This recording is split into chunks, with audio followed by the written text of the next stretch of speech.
time, and thank you to everyone in the audience for being there as well.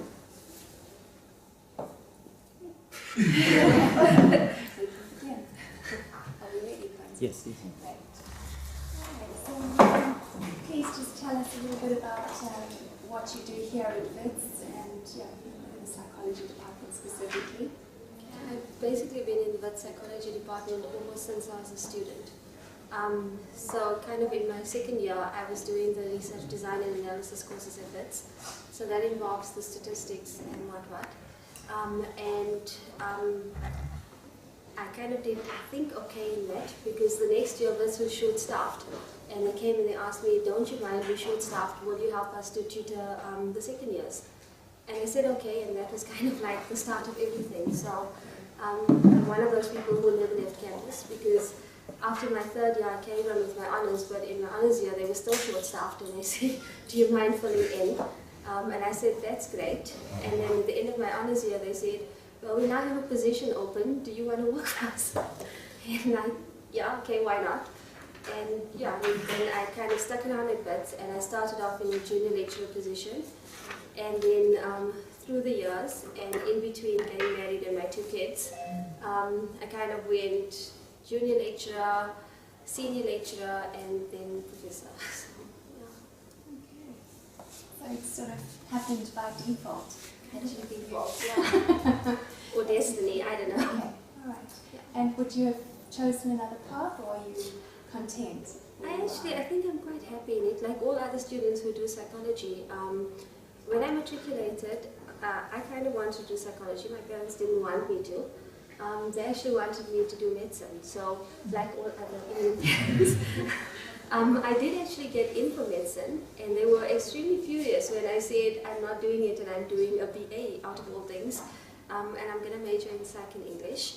And I had this idea in my head that I was going to be a clinical psychologist, like most people do, and I was going to help and save the world and do lots of things. It's quite idealistic when I started out. I think I did a clinical honours at WITS as well. I did a bit of an internship at Tara, because at that stage you could do a psychometric internship, so I did it at Tara in the George Gen in the psychiatric ward. And I started realising that maybe clinic's not for me. Maybe I'm not cut out for that. And at that point I was already doing stuff in the department, and I was enjoying psychological assessment a hell of a lot. And there's no speciality for that, you can't specialize specifically in assessment. But as far as I could, so I pursued the psychometrist route, I did a research psychology route because I wanted to do assessment, and eventually I did a PhD in personality, I did in personality assessment, but the focus was cross-cultural issues in assessment. And so now if people ask me what I do, I say I'm a specialist in psychological assessment. So I mean, if there was that kind of psychologist, that's what I would love to have been. So I mean, I'm pretty happy here I am now. And I don't know, I sometimes think that when you're setting out to do your career, you make your own path also. You might have an idea that you start out with, but as you go along, your ideas get refined and your interests get refined, and maybe like me, you realize that that's not for me, and you end up somewhere where you're really interested. But it is difficult. If you're carving a path where there isn't a ready path, it's difficult to do. Yeah. Absolutely, and I think it's quite a common thing in psychology to do that, because a lot of us don't end up in clinical, the pinnacle of where we're sort of aiming for. You say psychological assessment, it sounds very dry. What appeals to you in psychological assessment, particularly in the South African context?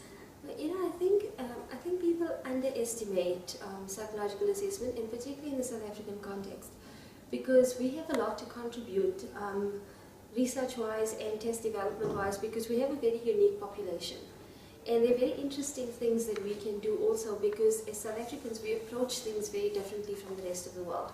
And I think if we take those lessons that we've learned, having come through the transformation and the way we do things, the way we negotiate, the democracy that we have, if we can take that and we can translate it into psychology.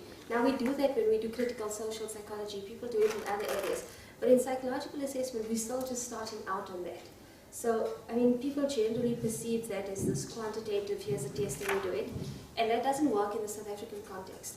in the South African context, we need to look at new ways to cope with the challenges that face us with regards to assessment. And that's what I find so exciting, because it's an uncaptured space. It's we're learning as we go along, and what I like with the book that we've put together recently is that it's now brought together people from all over the country who are working in small pockets. And we're now connected with each other, and we have a space for dialogue where we can speak and we can say, these are the challenges in our country, and this is how we need to approach assessment. And if we need to develop new methods, we develop them, and let us be the leaders and teach the world how it's done. Let's move away from what the current Eurocentric Western ideas are about assessment, and let's see if we can take our own ideas and we can put our own ideas onto an international platform. So I've been doing that with psych assessment, but another place where I'm doing that is with the stuff around mental illness. Because again, we conceptualize that from a purely Western perspective, and yet we have very rich indigenous knowledge in the country, and that's just untapped, it's not recorded, it's not published.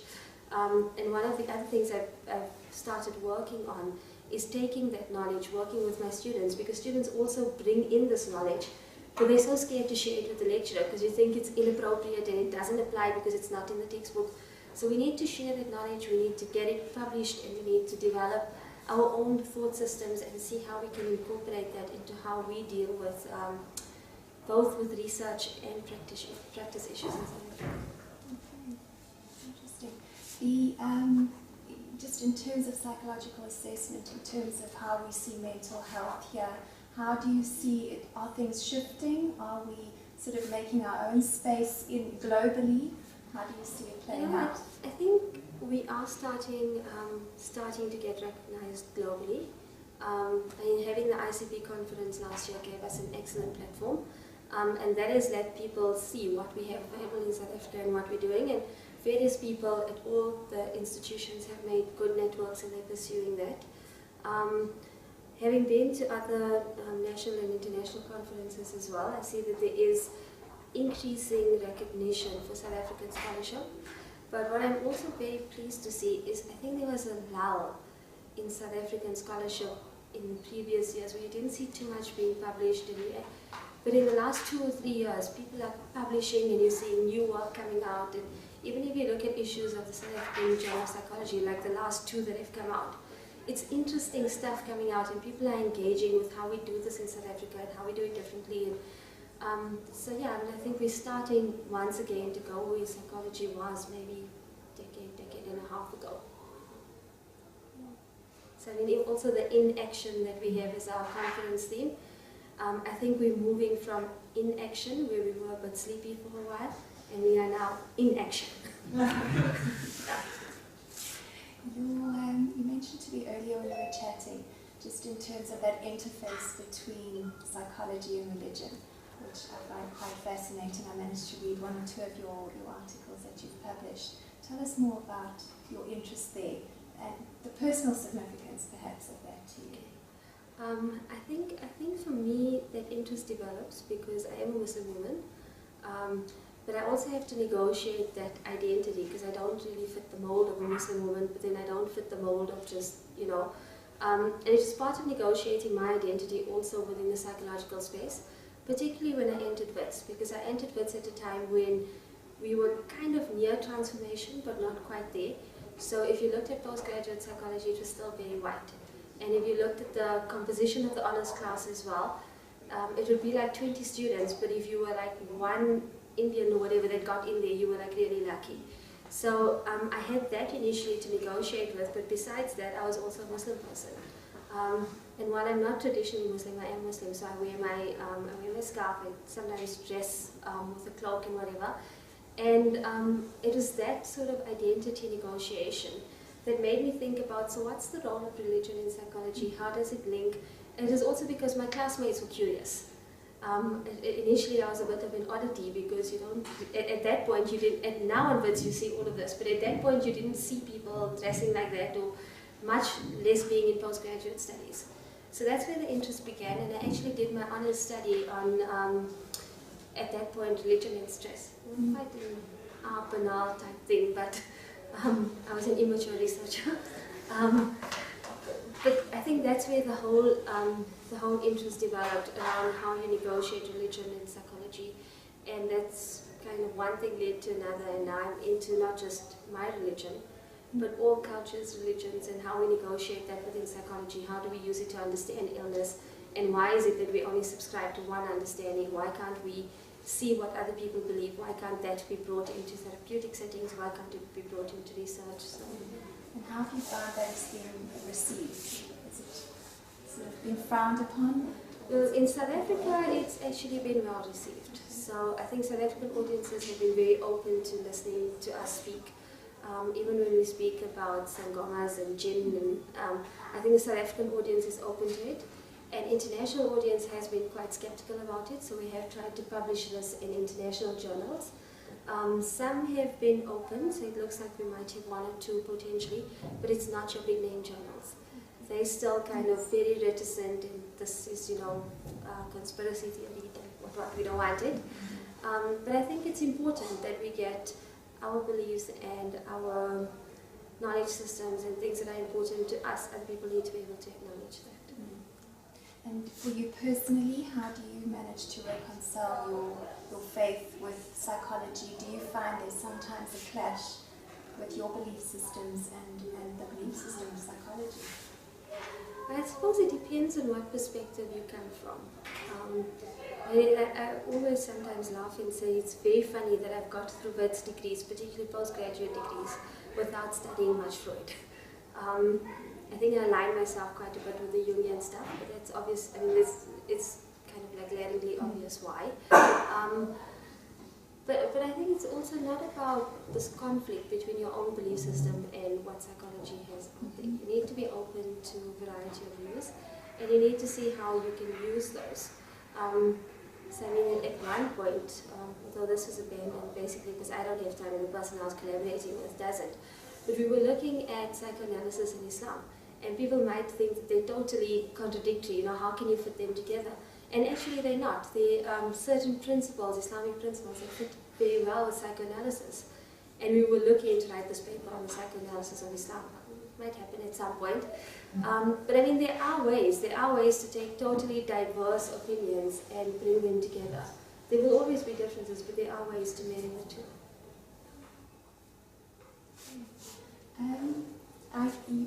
You're extremely busy. When you manage to sit down and keep quiet, what do you enjoy doing? Sure. Yeah, that's a difficult one, because I was asking myself that question as well. I think my kids keep me really busy. So when I'm not on campus, I'm a really busy mom. So I'm quite involved in PTAs and all that sort of stuff. And because my kids are involved in soccer, I play soccer as well. So that's why everybody knows why my glasses are broken this week. So I do that. I enjoy reading also a lot. So if I get an opportunity, I like to read. But having just finished off my PhD and then been publishing all of these papers and whatever, there hasn't been much time for the things I enjoy doing. Yeah. And when you do read, what do you read? I like reading Asian authors. I sometimes find also that in South Africa we have very limited literature, and it's very difficult to get hold of books like that. So thankfully I have a brother in UK, and he sends them through, except we sent through a whole pile that's now currently sitting in my house unread. So what I'm hoping for is after the conference, we have 2 weeks, if my students leave me alone, I cannot come to campus and do some reading. In terms of juggling sort of motherhood, wifehood, being a Muslim woman, being this academic, the professor, how do you cope with all of that? What would you recommend to other people that are maybe juggling these multiple roles? I'll just tell you, it's difficult, and it's not just me. I mean, there are lots of females in psychology. But if you notice what happens in psychology is at a lot of university departments, it's predominantly female, but if you look at who's in charge of these departments, it's predominantly male. It's the same if you look at organizations from the HPCSA to the SASAs, the SEOPSAs, and I think that one of the reasons that happens is because of this work-family conflict thing. Academia is a good place for women to be because you have the flexibility of being with your family and juggling your career. but it also means that in terms of your career and in terms of going up, that's also slightly slowed down.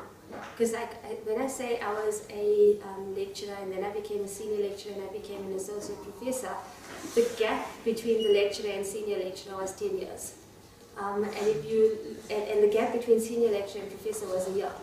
But the only reason for that was because of the family. You have to have your kids in between, and you go on maternity leave and your PhD sits on the table. So, but what helps is having good support systems.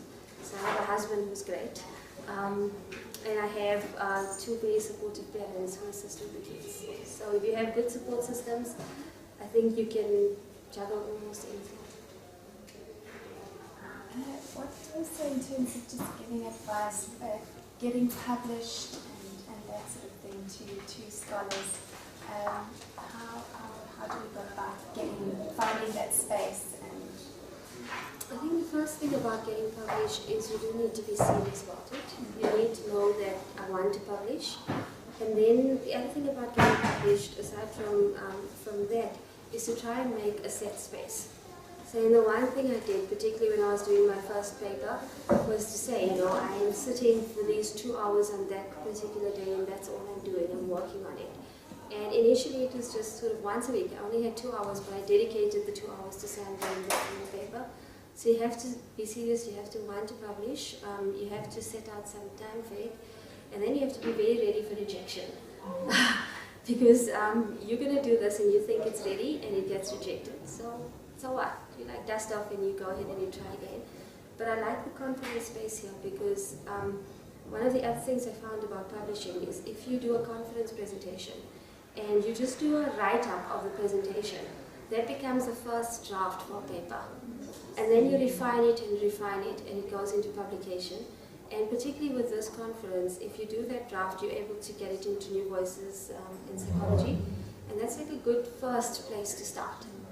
And it gives you the confidence to then do the second one. And the first one takes long. I mean, my first article took me maybe a year before it was ready and finally got in and all of that sort of stuff. But the second one took even less than that, and the third one even less than that. And now it's like 3, 4, 5 a year. So how long now on average does it take you to get an article done? It depends. If I'm publishing with my students, it doesn't take us too long. In about a month we can get something that's quite ready for publication.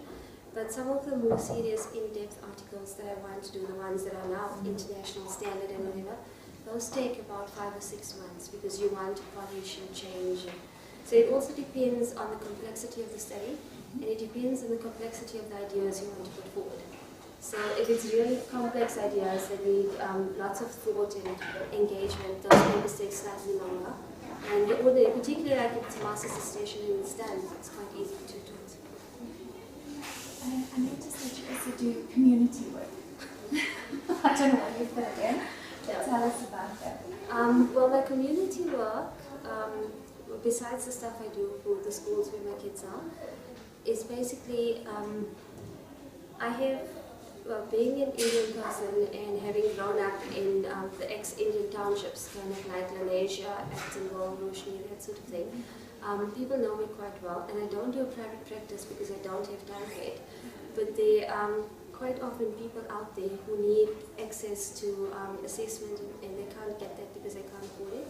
So a lot of the community work I do centers around psychological assessment. I do assessments kind of pro bono for people. And then I refer to psychologists who I know will be able to do that work. The other community work I do is I assist the care lines. So we've got Islamic care lines in Lanesia and in Portsmouth. And I help them because they are unfamiliar with things like how to raise funding or how to do their research reports, that sort of thing. Prior to that, I used to do voluntary counseling for them as well when I had time. And then the other community organizations that assist in giving students bursaries, and so they need help with selections and tailoring those programs. And so basically a lot of the NGOs in the primarily disadvantaged Indian areas, when they need help with kind of logistical research, that sort of issues, that's what I do. Occasionally, if there's time, we help out with fun days and sell cakes. Wonderful, sure. And tell us you've got 2 children. I'm sure some of you saw them running around taking all the free sweets and stuff in the Congress. But that's another way of coping. And I'm very happy that at WITS they don't mind if the kids are on campus. So quite often they would be sitting in my office, sometimes they even come with for lectures. And that kind of helps because I can have my kids where I am. Yeah.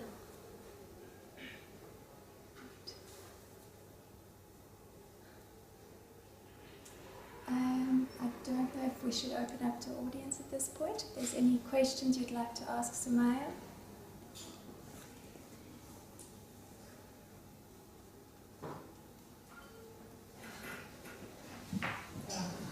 My question is about belief systems and psychology. I just want to come back to this point because most often we do confront people with one thing that a psychologist has said, as a layman's point of view, has to deal only with mentally unstable people. And that might not fit the description probably in the religious context or in cultural context.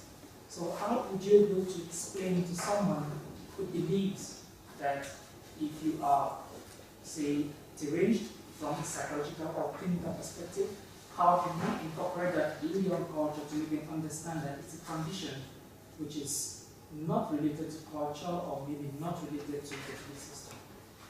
I think it's a very difficult one because we've now done research with Hindu populations, with Muslim populations, and with African populations, and I think in those cultures there's quite a bit of stigma attached to mental illness as well. So people would rather even say, you know, you're bewitched or something, because that's a more acceptable explanation. And both in the research we're doing and in practice, you see people coming in and they're very reticent to come in, first of all, and B, they're very reticent to get a diagnosis as well. And once they get it, they don't really know how to cope, and the family has no idea how to cope. So some of the things that, well, particularly that I do is, sometimes I'm not a clinical or I'm not a counseling psychologist, right? So I can't do therapy. But people out there don't understand that. So for the layperson, particularly like in Indian and African community, a psychologist is a psychologist. And because I do so much of community work, I get these people literally knocking at my door to say, so-and-so is that, and we don't know what to do, and this is bipolar, and how do we cope? And from a personal perspective, I think with the family it involves a lot of sitting down, and particularly because these cultures are collectivistic, there are normally these huge family meetings, and you have to in the meeting explain that this is what's happening, this is what a psychologist does, it is a mental problem, it's not the end of the world, this is how we deal with it, these are issues, and I think it's more around, you know, people are, because of the stigma and whatever, there's a lot of denial. You need to take them through that, and you need to sort of create the space where they now feel free to go to a psychologist or even to tell their family. So, I mean, I've helped a bit with that sort of stuff, and I have a good referral network of psychologists that I work with who I know would also be culturally sensitive. Because I think one of the things that's also lacking in our university training is that we train people, but we don't make them aware of all these other cultural issues that might come in. And then you're practicing out there and you have this certain mindset. So when a person comes in and they want to say things about the culture and how it's going to be perceived, the therapist is also not sure how to deal with it. So I think at our training level also we need to start addressing this, and we need to start addressing it not only for psychologists, because we've seen it with GPs, we've seen it with psychiatrists, we've seen it with nurses. And all of these people also tell us that, you know, we would be very happy to receive further training on this. So I think it's something that universities should take up. I think it's also something that people should look at when we look at continuing professional development. So that's the one issue. The other is also around, well, unless we do research on this, and unless we start writing stuff about it, there's not going to be an awareness. So we need to create an awareness in the professional community about it, and that's part of the reason why I've been involved in writing the types of articles I have, because I think it would help get the message out there, and it would create the culturally competent, culturally sensitive practitioners that we need. But the other very important thing is about the community. The community still does not understand mental health and mental illness. So I know in South Africa HIV/AIDS is a huge problem when we have awareness campaigns around that. But I think we also need to start creating more awareness of what mental illness is. I mean, we're finding in the urban areas also that people are more open now to saying, you know, go and see a psychologist or go and see a counselor, and it's not as stigmatized. But we do need to do a bit more around that, and I think that's also where students can play a huge role. Because I think we train a lot of students at honours and masters level, but our students do very little community outreach.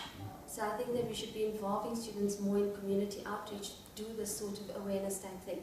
Even if it's just sitting in malls, giving information, but at least the community is learning, even if it's just by default, that there is a mental illness. It's the same as having diabetes or hypertension. It's treatable, you know, it doesn't have to be stigmatized. And you certainly don't have to do silly things with mental illness, like, you know, get the person traditionally treated if it's not necessary. The transition from clinical to research, was there anything that really led you to that interest in research? Anything specific? You know, in some ways it was maybe a bit by default, because now I had been approached to lecture and I was lecturing the research stuff and whatever. But also because I think personally I have a skill where I can do this research and I can do it well. Realize it, of course, a bit later down the line. But besides that, I think there are a lot of practitioners out there, right? But I think there's, not that there's no value in practice, but I think that we have more of a need for research in this country. And we have a need for this research to be translated, to be published into academic papers, but also to translate into policy. And if everybody in this country goes into practice and you have your own little private practice, we're never going to develop. We're never going to have new things. We're never going to do.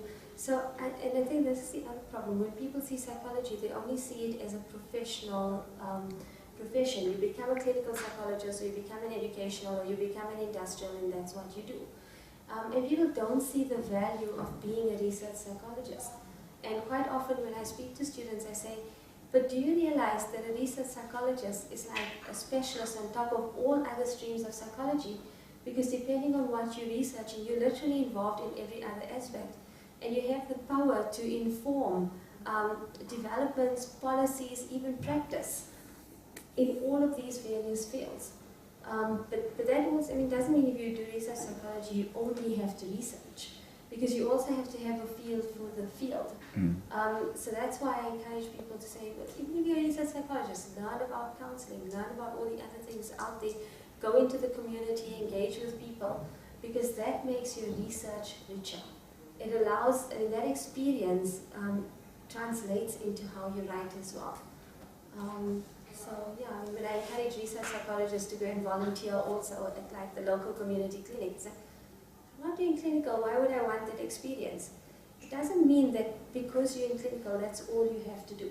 If you want to be a good psychologist, you have to have a broad idea of all aspects of psychology, because that's going to help you to integrate that into the work you do. And it's going to make you a better practitioner or a better academic or better researcher. Just in terms of, why would you say research psychology is so devalued in our country? And it's internationally, I find that it's not. It has its place, but here we struggle. Yeah, I think because people don't understand what research psychologists do. I think it's a field also that hasn't been promoted. It's kind of like at universities also. So if you don't get into clinic, don't get into ed, you don't get into counseling, do research. You know. So I think the fault lies a lot with us. We don't really promote it. From first year, your lecturers just tell you, you become a clinical, or you become this, you do your 2 years of internship, or what.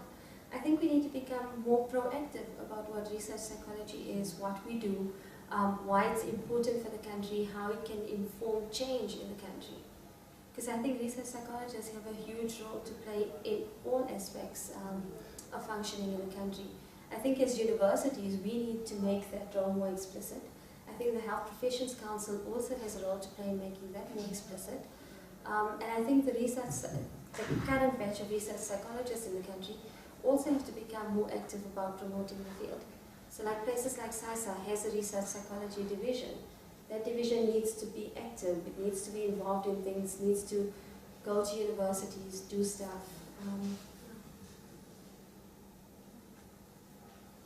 I just have a follow-up question on saying being active in psychology. Would agree that from a general perspective, academically and professionally, psychologists are active. But the inaction now, I want you to tell us, where does the challenge, the greatest challenge comes from? Is it from the academic sphere or is it from the society? Because you could research as much as you want, but to translate that into policy is not the role of the psychologist. So who brings in the biggest challenge in actually moving from inaction to action?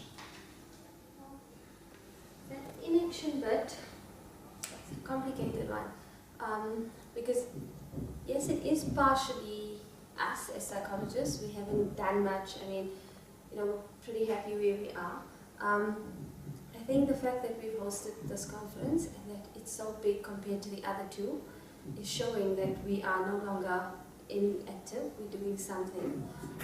The interest from our current batch of students also shows us that there's a body of students out there that are receptive to doing things and being active. So I think that bodes well for psychology. I think if we can get the message out to our students around the potential that psychology has. But I think the other lot of inactivity comes in from private practitioners who are also just happy to sit in their private practice and just do their stuff. But they don't share their cases. They will not say, this is a particular case, this was interesting in that. So private practitioners don't publish and they don't share their case studies. And so, we can't really develop or learn if we're not going to get that sort of information. So I think there's a huge need also for even if you become a private practitioner, to attend these conferences not just for CPD points, but to present at the conferences to let us know what you're doing, and to also link up with researchers who are maybe in academia, so that there's opportunities for data collection, opportunities for collaboration, and we can actually, because academia is very ivory tower, so I can have a view about what I potentially think based on my limited field work and potentially some research I do, that a private practitioner might look at and say, that's nonsense, on my 300 cases that I've seen, this doesn't hold out. But I wouldn't know that. I need that practitioner to be active and to come in and work with me. And I think that problem of inactivity amongst private practitioners is not the fault of the practitioner. It's the fault of our training system. Because even though research forms a part of every M degree, it's perceived as an inconvenience. So the students I just need to get through my thesis and then I can do whatever. It shouldn't be I just need to get through my thesis. It should be that the research is a vital part of your training. We want you to take these skills out there, they need to be translated back. So, research psychology is sometimes the stepchild of the psychology profession, but research itself is part of every M degree, even the clinics and the counseling and whatever, but it's so devalued and undervalued. And it's not necessarily the fault of the students also, it's the fault of staff who teach on those programs. They also sometimes fail to see the value of research, and that's communicated to students. So it's about changing the mindset of that particular group of staff and students so that we build this culture of research and it continues even when people are no longer on campus.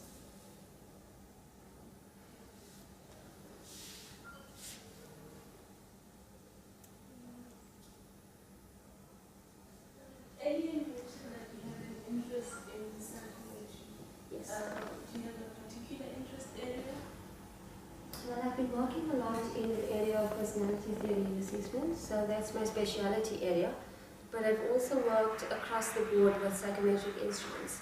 So I've worked with some of the cognitive stuff, I've worked with the interest inventories, but my primary focus is in the area of personality theory and assessment. I do think we have both in the cognitive area and in the personality area. I think there's a lot that South Africa has to offer the world. I think our psychometrics and our assessment research is very undervalued, but I also think it stems from the fact that we had a very active psychometrics research culture in this country when the HSRC was around, but we know the challenges that were associated with that, with apartheid and all of that, and the unit finally was disbanded. Right? But the unit was disbanded and there's been nobody to take that place. So all we have is we have the big firms that are paying us money and exhibiting upstairs. But But we have them, but we don't have a unit that's dedicated to assessment and psychometric research in South Africa. And we need that because assessment forms a core part of psychology. I mean, the other thing is assessment has also become very devalued in psychology. Now, it might be because of the history of assessment and how it was abused, but over the years there have been interesting approaches being developed, particularly the qualitative approaches to assessment, which are very relevant to the country, but students don't get enough exposure to that. And eventually students go in their practice and they hardly even use psychological assessment, whether qualitative or quantitative. And I think that there's a need in the country for another unit, something similar to what was established with the HSRC in those days, to look at our tests, look at adapting it, look at bringing out things for South Africa as it is now. Yeah, I've been saying that for maybe 1 or 2 years now, but we'll see what happens on that. Having conducted so many assessments, would you still say that us as South Africans, as a country, we are still estranged or are unfamiliar with each other? And what can be done to bring about? How do you mean unfamiliar with each other? Considering that the assessments, those tests are from Europe and the diversity is not familiar, it's not similar to South Africa. Okay. So I can suppose that using those tests we can.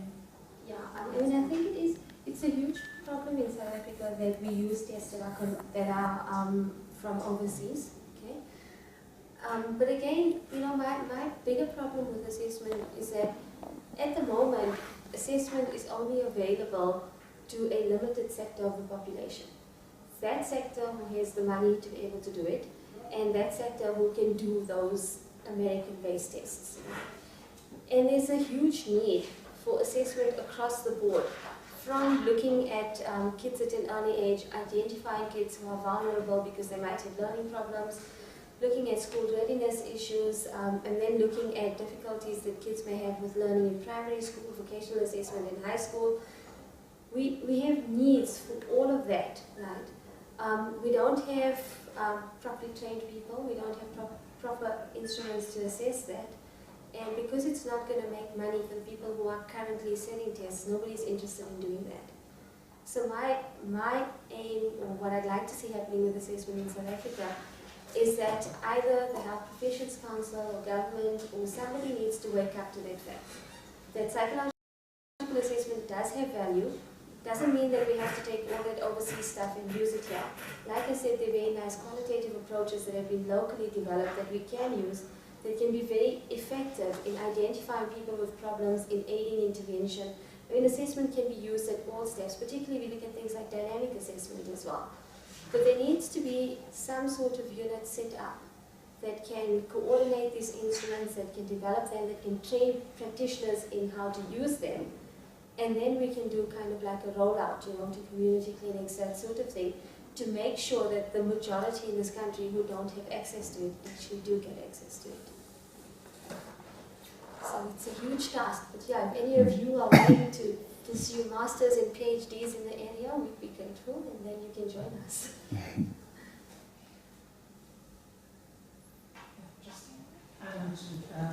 So if I understand you, does that mean there's actually no structure supervising the use of assessment tools and equipment in South Africa? No, not that there's no structure. There is a structure with the HPCSA. It falls under the ambit of the Professional Board for Psychology. They have a psychometrics committee, and currently it's the job of the psychometrics committee. So if you want to use an instrument in South Africa, it's a psychological instrument, you need to give it to them. They need to evaluate it, so they get it reviewed, and then they put it on the list of approved tests, and then a psychologist can use that. The problem with that is the board doesn't have enough people to do it. And there's still lots of testing out there that, particularly in industry and HR, that potentially could be psychological tests. We don't know, but we have non-psychologists using them. And then there's also, well, basically because of the lack of resources on the part of the board, there isn't anyone formally looking very closely at what's happening with testing. So that's why there's a lot of abuse of testing going on. And even tests that are being approved are ones that are from Europe or from America. And then the companies say, you know, we developed South African norms and that's it. But again, that's only catering to that sector of the population. So there's nobody on that psychometrics committee or on the board that's looking at what do we do for the rest of the population that has a need for this, but we have nothing to cater for them. And that's why when we argue that there needs to be a separate unit, or that's what we mean, that either the board must mandate something or government must mandate something, but we need an institute or we need a unit to be able to look at these issues to create contextually relevant assessment tools for South Africa. Just one last question. So, how would you describe the relationship between professionals and the board? Is it just you registering with the board and having your practice number and you go to yourself and you only come back to them when you need something? Or do you actually have meetings and forums where you actually put together these points for them to look into? Well, the board has, if you want to get involved with the HPCSA, they do, I think every 3 years have a change in the committees and whatever, and then they ask for nominations. That's one way you could get onto a committee and you could do something. The other way is if somebody drops out of a committee in the interim and they have a space available, they send out a call. If you are registered with the board, the call is supposed to come to everybody. But that's part of the problem also with the Health Professions Council, is that sometimes it doesn't have its records straight. So you might not get that. So other ways of being quite involved is the other professional bodies like SAISA or CEOPSA, they also have representation with the board. And if you want, you could join the SAISA or the CEOPSA committee, and then you almost guaranteed that you'll get some of that information. But other ways of practitioners being involved is you are free at any point to make any representation to the board. The problem with that though is that the board only meets, depending which committee, so let's say you send something to the psychometrics committee, it only meets almost once every quarter. And then it has so much of stuff to go through, it's very difficult to. So that's why, I mean, that structure kind of works if you register, get your practice number, and if you have a particular issue, kind of consult. But for these broader issues, it's very ineffective. So we need to look at either expanding that or developing something separate. I must ask, as a mother, do you want your children to go into medicine? Yeah, I don't even think they listen. Yeah. Thank you so much for your time. I think our time is up. And thank you for all of you for being here. Thank you.